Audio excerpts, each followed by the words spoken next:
નમસ્કાર. આંગણવાડી કેન્દ્રોમાં ફરજ બજાવતા આંગણવાડી કાર્યકર બહેનો, આંગણવાડી તેડાગર બહેનો, સ્વાગત છે આપ સૌનું આપણી આ યુટ્યુબ ચેનલ ન્યૂઝ વિથ ભાવેશમાં. તો બહેનો, આજના આંગણવાડી સમાચારમાં આપણે વાત કરીશું આજરોજ તારીખ 11/5/2026ના રોજ બપોરે આંગણવાડીમાં નોકરી કરતા બહેનોના માનદ વેતન વધારાને લઈને આવ્યા છે મોટા સમાચાર. તો બહેનો, શું છે આ સમાચાર તે જાણવા માટે આજનો વિડીયો અંત સુધી જોઈ લેજો.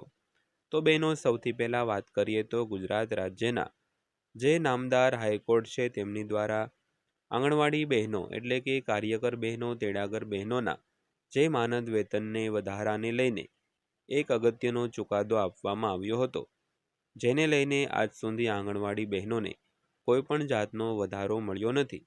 તો ગુજરાત સરકાર આવી જાહેરાત ક્યારે કરે તેની તમે અને અમે સૌ આશાએ બેઠા છીએ. તો ખાસ કરીને આજના વિડીયોમાં આપણે બીજા અન્ય રાજ્યની વાત કરવાના છીએ. તો ત્યાંની સરકારે અને ત્યાંના મુખ્યમંત્રીએ જે આંગણવાડી બહેનોના માનદ વેતનમાં વધારો કરવાની જાહેરાત કરી છે તેના વિશે આજના વિડીયોમાં આપણે વાત કરીશું. તો આજનો વિડીયો તમે ખાસ કરીને અંત સુધી જોઈ લેજો બહેનો. તો વાત કરીએ રાજસ્થાન રાજ્યની. તો મુખ્યમંત્રી અશોક ગેહલોતે આ સંદર્ભમાં નાણાં વિભાગના પ્રસ્તાવને મંજૂરી આપી દીધી છે. તો સરકારી નિવેદન મુજબ આંગણવાડી કાર્યકરો માટે માનદ વેતન હવે દર મહિને ₹7,000, મિની આંગણવાડી કાર્યકરો માટે 5,300 અને આંગણવાડી સહાયકો માટે ₹4,000 પ્રતિ મહિને થશે. તો ખાસ કરીને ગુજરાતની સરખામણીએ રાજસ્થાન રાજ્યમાં આંગણવાડી બહેનોને ખૂબ ઓછું માનદ વેતન મળી રહ્યું છે. તેની કરતાં ગુજરાત રાજ્યમાં ખૂબ સારું છે, કારણ કે ગુજરાત રાજ્યમાં કાર્યકર બહેનોને 10,500 પગાર મળી રહ્યો છે. તેવી જ રીતે જે તેડાગર બહેનો છે તેને 5,500 પગાર મળી રહ્યો છે. તો રાજસ્થાનમાં કાર્યકર બહેનોનો પગાર વધાર્યો તો પણ ₹7,000 થયો છે અને સહાયક બહેનોને પગાર વધાર્યા બાદ પગાર ₹4,000 પ્રતિ માસ છે તે કરવામાં આવ્યો છે. તો ઉલ્લેખનીય છે કે આંગણવાડી કાર્યકરો, મિની આંગણવાડી કાર્યકરો અને સહાયકોનું માનદ વેતન કેન્દ્ર સરકાર અને રાજ્ય સરકાર દ્વારા 60:40ના ગુણોત્તરમાં વહેંચવામાં આવે છે. તો ખાસ કરીને આંગણવાડી બહેનોનો પગાર હોય તે કેન્દ્ર અને રાજ્ય બંને દ્વારા ચૂકવવામાં આવતો હોય છે.